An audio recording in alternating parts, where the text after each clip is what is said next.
Hi, everyone. My name is Tang. I'm from the School of Economics, the University of Queensland. Today, I would like to talk about how we use Turnitin Gen AI indicator score in our assessment. First, I would like to give you some background regarding the course that I'm teaching. I teach Econ 1020 Introductory Macroeconomics and Econ 7001 Foundations in Macroeconomics. The first course is an undergraduate course, and the second one is a postgraduate course. In terms of the content, they are very similar. And in terms of the assessment, they are also very similar. Both courses have two major assignments. One is the country report, and the other one is the impact report. Each of them count for 35% of the course.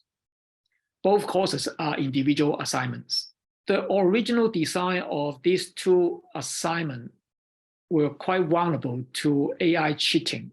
So this semester, I decided to make some changes in order to reduce the chance of AI cheating.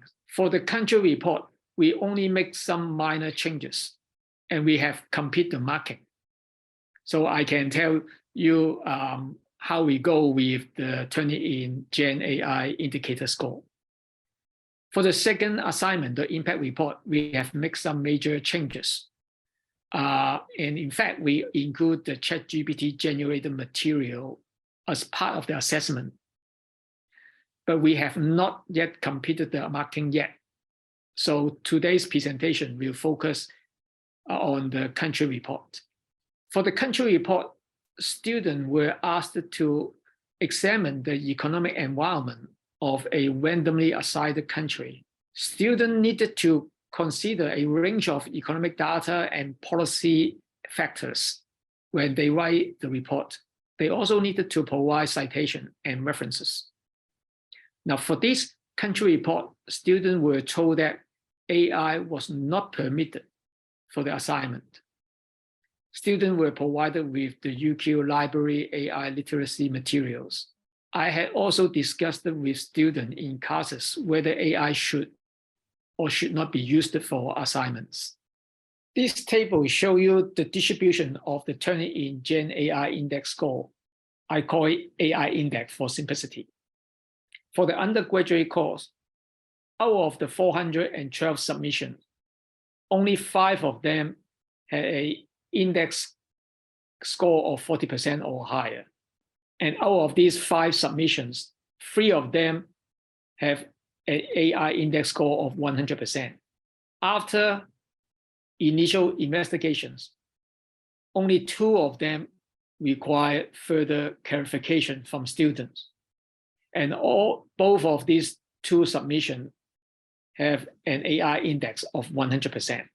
Before any penalty, these 2 submissions have a mark below 50. For the postgraduate course, out of 126 submissions, 4 have an AI index score of 40% or higher, and 2 of them have 100% AI index score. After initial investigations, both of them needed clarification from students. Now, before penalty marks, these 2 submissions have a mark between 50 to 70.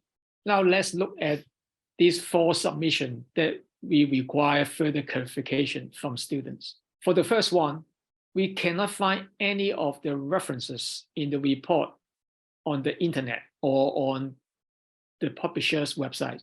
We have asked the student to provide a copy of the reference or the URL of each reference. The student was not able to provide those information. And after further questioning, the student admitted that they used ChatGPT to complete the report. As a result, this case was referred to the school's academic integrity officer. In the second submissions, it has only 2 references to data source, and both data sources are real. However, this submission did not include any citations to support is arguments. When we send an inquiry email to the student immediately responds to our email inquiry. The student provided a missing Chinese reference and explained why this reference was not included in the report. After looking through the response of the students, I decided that we did not have sufficient evidence to refer this case to the integrity officer. However, the student was penalized for not including this Chinese reference in their report. In the first submission, we cannot find only one of many references on the internet or on the publisher's website. All other references are proven to be real. In response to our inquiry, the student provided some links to the references, but the links were either irrelevant or not working. After further questioning, the student also provided some additional real references as their source. However, these references have the same authors as the fabricated reference, and they are completely irrelevant to the course. After considering all the evidence, we refer the case to the academic integrity officer. As I mentioned earlier, we have made some changes to the country report this semester. The changes require the student to fill in a reflection section. In particular, they were asked which aspect of the country report they find most difficult and why, how they overcome those difficulties, and what advice and suggestions they can give to their fellow future students when they complete the country report. Now, obviously, students could still use AI to write a reflective essay or fill in these reflection sections, but sometimes it leaves behind a trail of breadcrumbs for us to follow up. And this is the case of the fourth submission. In this submission, the students say in their reflection section that they had used multiple sources of data and carry out an extensive literature review for their report. However, their report has cited only one source of data and no references to any study in the literature. The student also stated they have consulted with the instructor, while I could not recall any discussion with them about their report. So we sent an inquiry email to the student asking them to clarify why the reflection section does not seem to be consistent with what we observe or what we know. The student did not respond to our inquiry, and therefore we refer this case to the school's academic integrity officer. The school's academic integrity officer and I have discussed extensively how to use the Turnitin Gen AI indicator score. We agree that the AI index score, even though it has a very high value, can only be used as a red flag. The course coordinator must identify any suspicious part of the assignment and ask the student for clarification. Now, if the student does not provide a satisfactory response, then the course coordinator can discuss with the integrity officer whether there is sufficient evidence besides the AI index to proceed as a case of academic misconduct.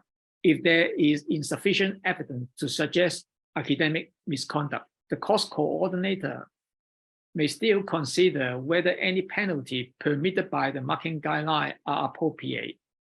So, what have I learned this semester?